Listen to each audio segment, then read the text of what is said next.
Bendiciones, amable auditorio. Desde hoy, la Iglesia Dios de Gracia iniciamos la campaña Rescatemos la Navidad Bíblica. Advierto que no tenemos ningún problema con el árbol de Navidad, tampoco con el ornato de la casa, menos con la cena de Navidad o los regalos. Inclusive, tampoco tenemos ningún problema con el hombre vestido de rojo y barba blanca y larga.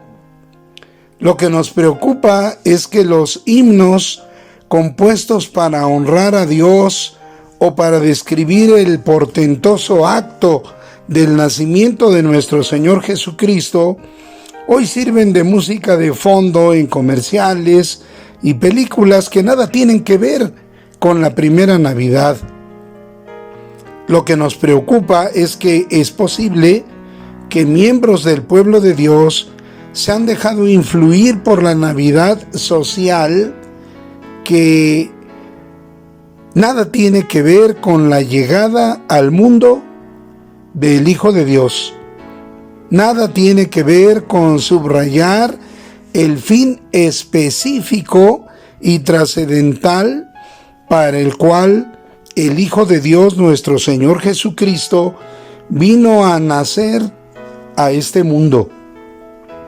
Para rescatar la Navidad bíblica, debemos ser conscientes de cómo era el mundo antes de la primera Navidad. El panorama que nos narra el libro de Malaquías nos va a ser muy útil esta vez para conocer la conducta del pueblo de Dios reprobada por Dios. Pero nos va a ayudar a saber que la conducta del pueblo de Dios era el reflejo de la conducta de la sociedad sin Dios. Comienzan a pensar en lo delicado de dejarnos influir como pueblo de Dios por la sociedad sin Dios. Tomen sus Biblias y tengan la bondad de abrirlas en el libro de Malaquías, el último libro del Antiguo Testamento. Voy a ir señalando con capítulo y versículo cuál es la problemática que presenta el pueblo de Dios como reflejo de la conducta asumida, asimilada, copiada de la sociedad en Dios de su tiempo. Miren ustedes, en el capítulo 1, versículo 2, el pueblo de Israel le reprocha a Dios que no se sienten amados por Él. Amablemente Dios ahí da una explicación, pero es muy probable que a algunos hijos de Dios esto también les ocurra hoy día. Esto que leemos en Malaquías 1, 2 es tan actual hoy que lo hemos oído. Hijos de Dios que no obtuvieron de Dios lo que querían, nunca pidieron la voluntad de Dios, le pidieron a Dios hacer su voluntad. Y como no la recibieron, dicen, pues Dios no me ama. Seguimos adelante en el capítulo 1, versículos 7 y 8 y 13 y 14, resumen que el pueblo de Dios no ha honrado a Dios con sus ofrendas. Específicamente allí, Dios le reclama a los sacerdotes encargados de recibir los animales y destazarlos para la ofrenda en su altar, que ya habían perdido el sentido de calidad para hacer ese trabajo reverentemente delante de la presencia de Dios. ¿Cómo se traduciría eso hoy día? Pues que quienes hemos sido llamados a ministrar y que Dios nos ha dado dones espirituales, pues simplemente los llevamos a cabo, los realizamos, servimos a Dios, pero como caiga, con el tiempo que yo tenga, con el mínimo esfuerzo, con la poca calidad, con poca intención, con poco interés, casi como si dijera yo, bueno, pues no tengo muchas ganas de servir a Dios, pero me han hablado de los dones espirituales y yo tengo mis dones y los voy a poner al servicio del Señor, pero pues va a ser como caiga. Recuerdo alguna vez que tuvimos la pena de decirle a una persona que cantaba que tenía que esforzarse un poco más. Y esta persona nos contestó, pues es que yo no canto para ustedes, canto para Dios.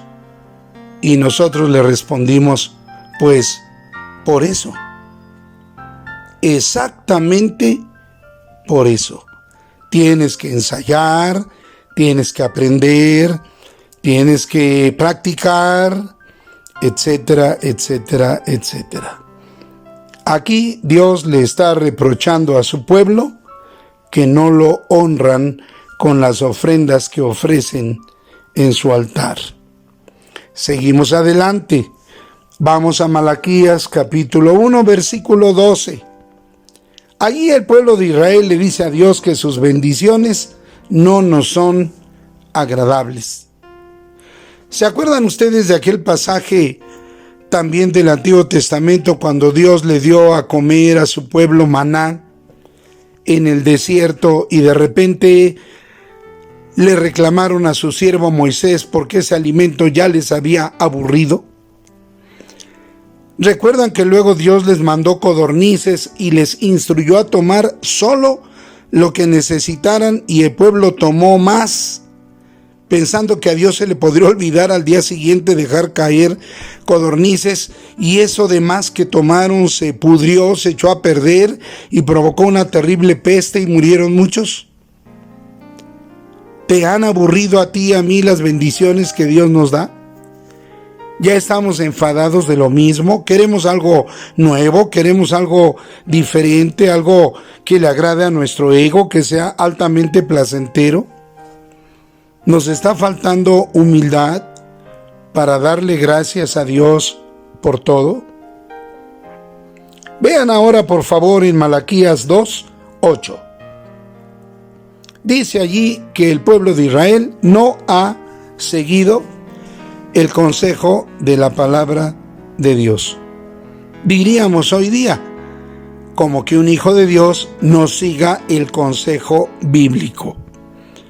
En palabras del apóstol Pablo, seríamos sabios en nuestra propia opinión, juzgaríamos la Biblia como un argumento secundario y finalmente decidiríamos que en base a nuestra experiencia y a nuestros estudios y a nuestro conocimiento y bla, bla, bla, creo que vamos a hacer lo que estamos pensando, aunque el consejo de la palabra de Dios diga otra cosa.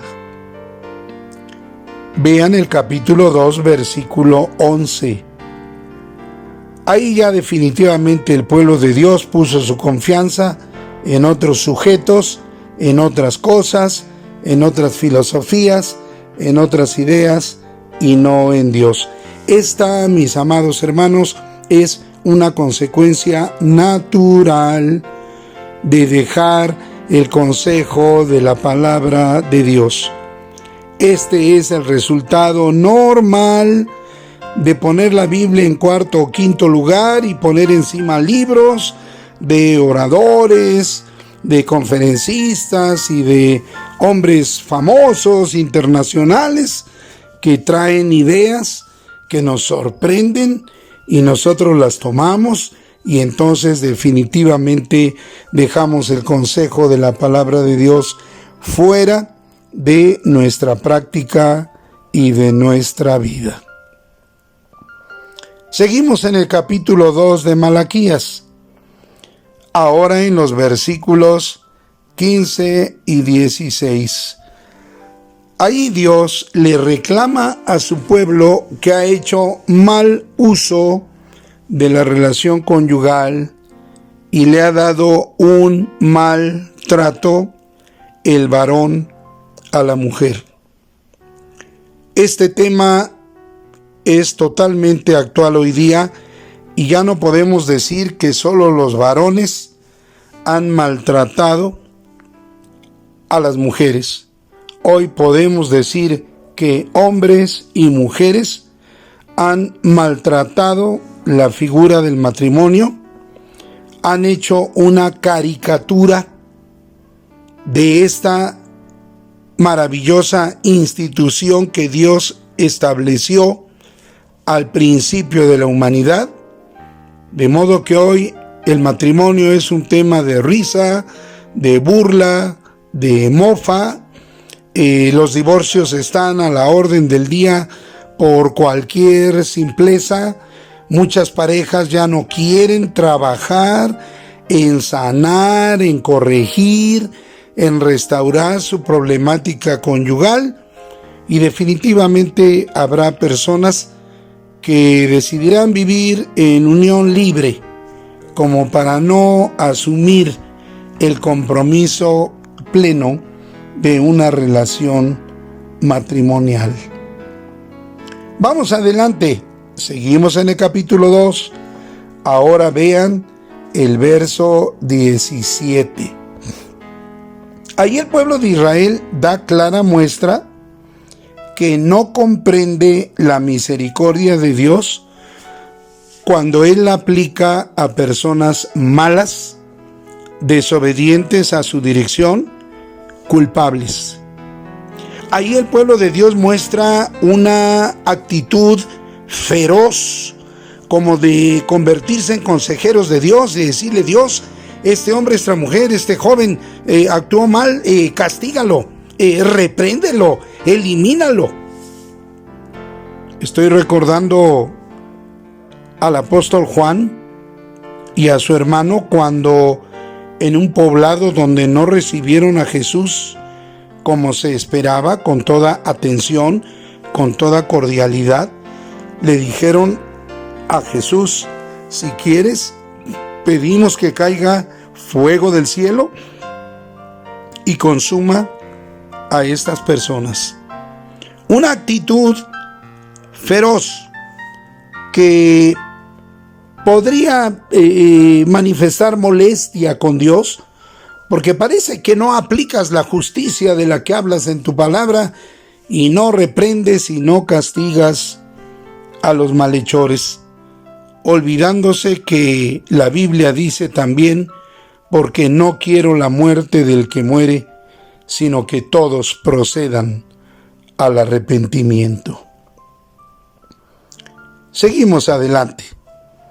Estamos en el capítulo 3, versículos 9 y 10. El pueblo de Israel, los hijos de Dios, dejaron de alabarlo con sus diezmos y ofrendas. Se desentendieron de llevar estas ofrendas al altar de Dios, a la casa de Dios. Aquí conviene explicar cuáles son las 3 razones por las que Dios estableció el diezmo y la ofrenda para ser entregada por parte de su pueblo. Primero, la primera razón es porque Dios nos invita, nos instruye, nos guía para adorarlo con nuestros bienes. Ya sabemos que no los ganamos por sí solos. Ya sabemos que Dios nos los dio, bendijo nuestra mano, bendijo nuestro trabajo, nos dio inteligencia y luego derramó bendición en forma de bienes materiales y económicos. Entonces, Dios busca que yo, consciente de que el trabajo de mi mano ha sido bendecido por Él, que el trabajo que yo tengo es una bendición que me vino de Él, yo tomo el 10% de mi ingreso y lo llevo a su casa en un acto de alabanza a Él. Eso es lo primero que Dios quería o quiere, recibir de nosotros alabanza, adoración, gratitud. Lo segundo era para alimentar al sacerdocio que estaba encargado de la vida cultica de su pueblo. Y lo tercero era tener recursos para, en un momento dado, bendecir a personas necesitadas y adquirir los insumos que el culto en la casa de Dios ocupaba. Estas tres aplicaciones de nuestros diezmos y ofrendas hoy día no han cambiado. Esos tres criterios relevantes, Dios los sigue esperando de cada uno de nosotros. El pueblo de Israel se desentendió, tomó el dinero que era de Dios y se lo gastó, al punto que Dios tiene que decirles aquí en Apocalipsis 3, 9 y 10, me habéis robado. Suena fuerte, pero es la palabra de Dios. Y finalmente, en Malaquías capítulo 3, versículo 15, el pueblo de Israel llega a una conclusión por demás terrible. La conclusión es esta: si Dios no castiga a los malos, si Dios no reprende y corrige a los que se salen de sus caminos, ¿para qué nos portamos bien?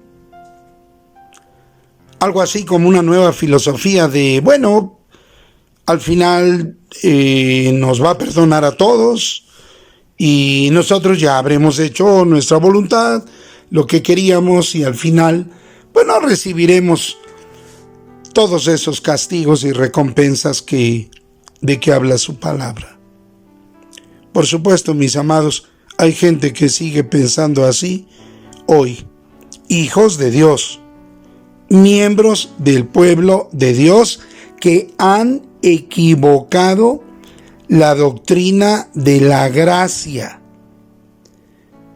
y piensan que por la gracia de Dios yo puedo hacer de mi vida lo que yo quiera fuera de la voluntad de Él, porque al fin Él va a aplicar su gracia, y su gracia, repiten, es amplia en perdonar. El apóstol Pablo hizo una pregunta a la iglesia de Roma: ¿perseveraremos en el pecado para que la gracia abunde? Y contestó de inmediato: de ninguna manera, porque inclusive la persona que está en Cristo, nueva criatura es. Las cosas viejas pasaron, he aquí todas son hechas nuevas. El hecho de que Dios tenga misericordia de los malos y no los reprenda de inmediato, no justifica que nosotros confundamos su amor, su misericordia y su gracia para entonces imitar a los que se salen de los caminos de Dios. Ahora bien, ya les acabo de entregar rápidamente el panorama del pueblo de Dios, que era un reflejo de la sociedad sin Dios en tiempos de Malaquías, justo 400 años antes de que viniera a este mundo nuestro Salvador. Es decir, el mundo estaba perdido. El pueblo de Dios estaba confundido.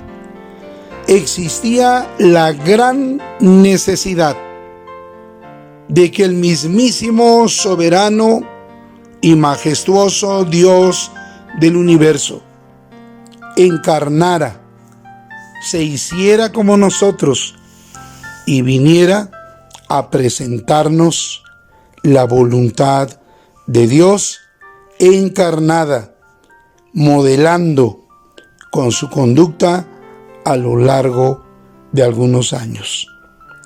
La Navidad, mis amados, sé que lo sabemos, es más que un arbolito con foquitos y esferas y un montón de regalos al pie suyo. Es más que una cena, es más que villancicos. La Navidad es el acto portentoso de Dios de enviar a su amado Hijo Jesucristo para salvar y perdonar a los que pongamos nuestra confianza en Él.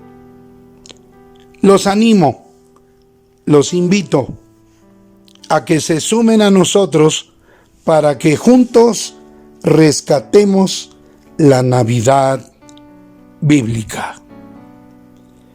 Y que el amor eterno tuyo, nuestro buen Padre Celestial, la gracia siempre abundante de nuestro Señor y Salvador Jesucristo, y el consuelo, la dirección y el poder de tu Santo y Divino Espíritu, sean con todos nosotros y con todo tu pueblo, ahora y siempre. Amén.